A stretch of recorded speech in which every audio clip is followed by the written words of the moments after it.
Good morning, folks. Joanne and I are at the Monkey Shines Laundromat in Evanston, Wyoming.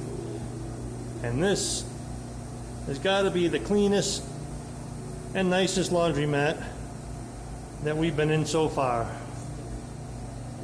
It's a nice, fairly new machines, plenty of tables.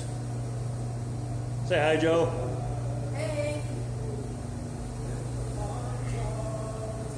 Another table there.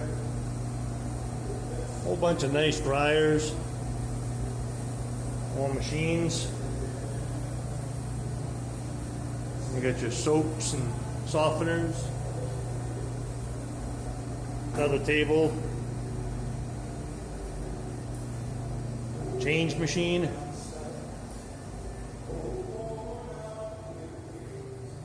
They even have free Wi-Fi. Another nice waiting area. Magazine rack.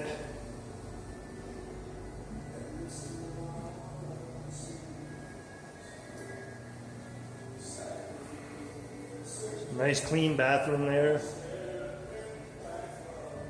I'm pretty impressed.